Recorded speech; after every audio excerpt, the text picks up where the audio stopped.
Hello friends, कैसे हैं आप सबका बहुत बहुत स्वागत है मेरे चैनल माया राहुल ब्लॉग्स में। और आज बहुत दिनों बाद फिर मैं बाहर आई हूँ, क्योंकि घर में रह के भी थोड़ा सा अजीब लगने लगता है। तो थोड़ा अगर बाहर निकल जाओ तो मूड फ्रेश हो जाता है। तो यहाँ पर शहर से ही थोड़ा बाहर आए थे कि ये जगह दिख गई, तो हम यहाँ पर रुक गए थे। और यहाँ पर दूर दूर तक धान के खेत थे। और ये जो 4-5 आप बड़े बड़े पेड़ देख रहे हैं ना, ये ड्रम स्टिक के पेड़ हैं, जिसे हम छत्तीसगढ़ में मुनगा भी कहते हैं, सहजन भी कहते हैं। और यहाँ पर मैं ये जो कड़वे नीम का एक पेड़ है, तो उससे मैं कुछ जो नरम नरम पत्तियाँ होती हैं ना, कोपले निकली होती हैं, तो वो मैं तोड़ रही हूँ 5-6, क्योंकि राहुल को वो पत्तियों को खाना था इसलिए। और बस उन्हें ही तोड़ के मैं इसे दे दूँगी और वो खा भी लेते हैं। मैं तो उनको देख के ही मुझे मुंह कड़वा हो गया था। वो खा रहे थे और मेरा मुंह कड़वा सा लगने लगा था, लेकिन वो बहुत अच्छे से खा लेते हैं। और वैसे खा लेना चाहिए, अच्छा रहता है। जितनी भी हमारी प्रकृति की चीज़ें हैं जो अच्छी अच्छी, तो उसे तो खा ही लेना चाहिए, हेल्थ के लिए बहुत अच्छा होता है। और यहाँ पर रास्ते के साइड में ही देखिए, ये पानी से भरा हुआ बहुत बड़ा सा ना पॉन्ड जैसे है, बड़ा सा जो रहता है। और लेकिन छोटा लग रहा है देखने से, पेड़ क्योंकि बीच बीच में है, लेकिन बहुत दूर दूर तक पानी है ये।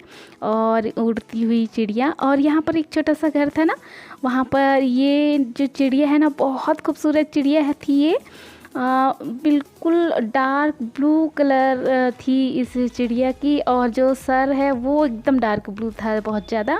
तो ये बहुत खूबसूरत चिड़िया थी, लेकिन ये ना हमें देख के डर रही थी, तो हम यहाँ से थोड़ा हट गए। लेकिन देखने में बहुत खूबसूरत थी ये पक्षी। नाम मुझे भी नहीं मालूम, ये मैं पहली बार देखी हूँ। बहुत ही सुंदर थी। और यहाँ पर जो झोपड़ी बनी थी ना, उसके सामने ही ये पानी भरा हुआ था।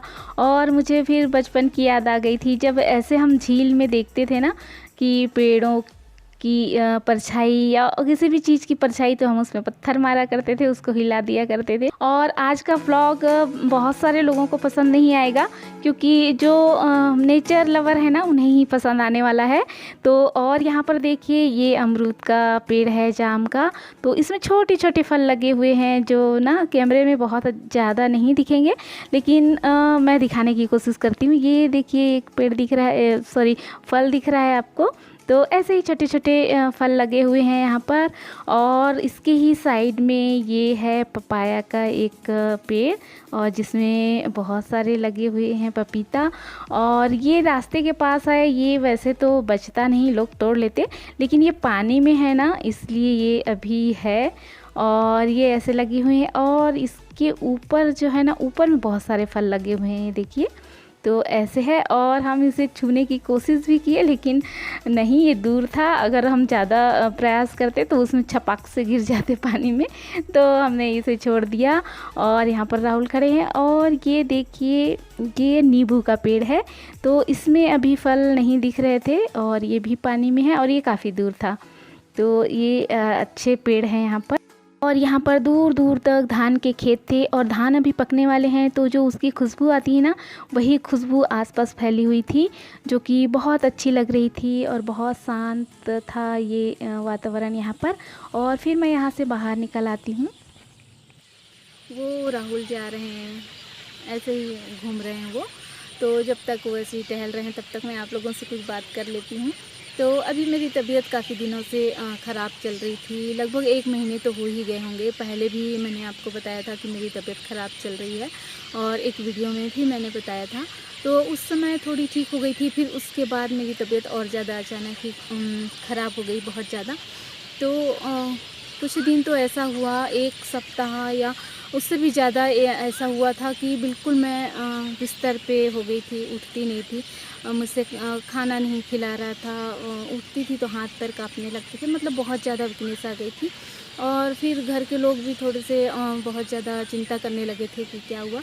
और वैसे भी मैं दवाइयाँ तो ले ही रही हूँ, लेकिन कभी ऐसा होता है ना, शरीर से ज़्यादा जो है मन से इंसान बीमार हो जाता है। तो यही है कि ये जो कोविड हुआ है, उसके बाद से जो स्थितियाँ बिगड़ी हैं लोगों की, तो उसी तरह से।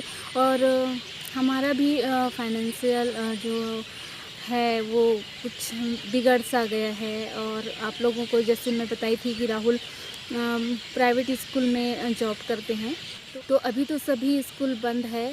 तो जब स्कूल ही बंद है, फीस ही नहीं आ रही है, तो फिर उन लोग भी जो हैं वो पेमेंट कैसे करेंगे।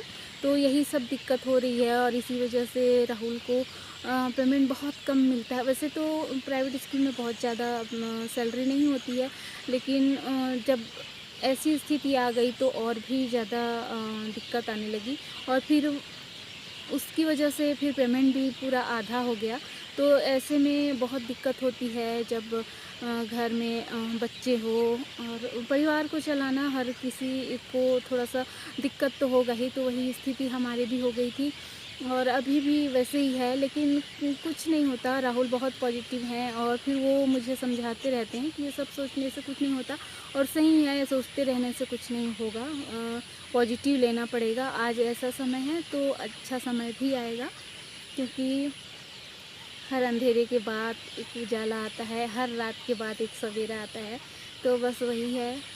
और कभी मैं ऐसी बातें किसी से शेयर नहीं की, किसी से भी नहीं, ना ही अपने फ्रेंड, मेरे बहुत ज़्यादा फ्रेंड भी नहीं है जिससे मैं बात बहुत कम करती हूँ। तो ऐसा भी नहीं है कि उनसे मेरी बहुत बात होती, कभी कभी बात हो जाती है। तो मैं लेकिन इस तरह की बातें कभी शेयर नहीं करती। लेकिन आज पहली बार आप लोगों के साथ मैं ये अपने घर की बातें शेयर कर रही हूँ। थोड़ा अजीब तो लगता है, लेकिन मन को बहुत अच्छा लग रहा है। और ये अच्छी बात है कि जो भी मुझे लगता है, जो मैं सोचती हूँ, जो भी है वो मैं आप लोगों के साथ शेयर करती हूँ। तो ये इसीलिए आज मैं आप लोगों से ये बात शेयर कर रही हूँ। और ज़िंदगी को चाहे हंस के जियो चाहे रो के जियो, जीना तो पड़ेगा। उससे अच्छा है कि हंस के जिया जाए।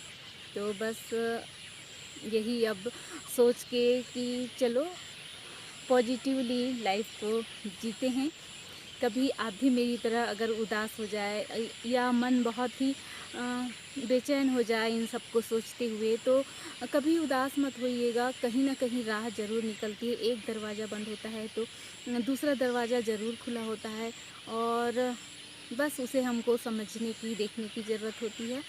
तो यही सोच के साथ पॉजिटिविटी के साथ ही आगे बढ़ना सही है, क्योंकि परिस्थितियाँ चाहे जो भी हो उसे पार करना ही चाहिए और खुशी खुशी पार करना चाहिए। और जितने खुश रहेंगे उतने ही हम अच्छे रहेंगे, हमारा परिवार अच्छा रहेगा।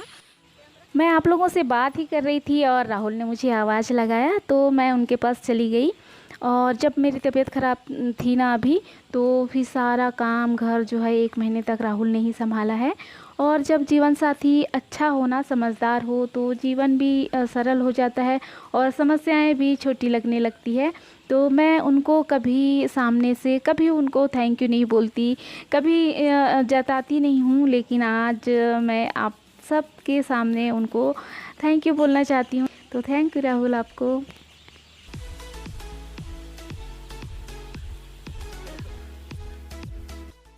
और यहाँ पर मुझे राहुल ने आवाज़ दिया था ना कि दिखाने के लिए, तो वो यही दिखा रहे थे कि देखो कितनी खूबसूरत पक्षी यहाँ पर हैं। और ये ना 2 कलर की पक्षियाँ थी यहाँ पर, एक वाइट और एक ब्लैक। तो ब्लैक तो नहीं दिख रही होंगी आपको, ये वाइट है वही दिख रही हैं।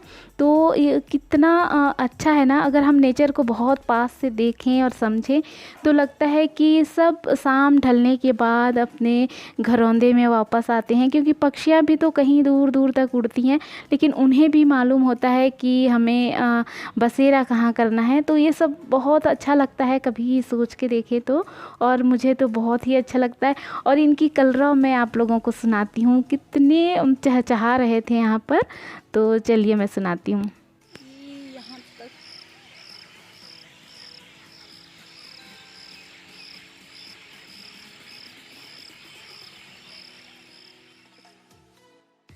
और ये शाम हो गई है, ढलता हुआ सूरज, बस सूर्य डूबने ही वाला है। और देखिए इसकी खूबसूरती कितनी अच्छी लग रही है।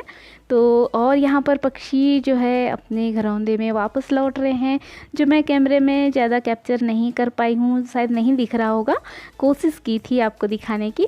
जब लौटते हुए उड़ते हुए पक्षी ना बहुत ही अच्छे लगते हैं आकाश में। तो अब हमें भी जाना है घर। काफ़ी टाइम यहाँ पर रुक गए थे हम, आधा घंटा से ज़्यादा ही रुक गए थे यहाँ पर। और फिर अभी बच्चे भी देख रहे होंगे, तो अब हम भी चलते हैं अपने घर। और उम्मीद करती हूँ ये वीडियो आप लोगों को अच्छी लगी होगी, और अच्छी लगी होगी तो लाइक ज़रूर करिएगा। अपने फेस पे एक अच्छे से स्माइल लेके कर दीजिए मेरे चैनल को सब्सक्राइब, और नोटिफिकेशन और बेल को ऑन कर दीजिएगा, ताकि जब भी मैं वीडियो डालूँ वो वीडियो आप तक पहुँच जाए। और यहाँ पर राहुल भी आ चुके हैं चलने के लिए, तो फिर चलिए चलते हैं हम घर अब। और ये जाते हुए मैंने ले लिया था थोड़ा सा आप लोगों को दिखाने के लिए। तो चलिए ये वीडियो को मैं यहीं एंड करती हूँ, और मिलती हूँ आपको किसी और अच्छे वीडियो के साथ। तब तक के लिए बाय बाय।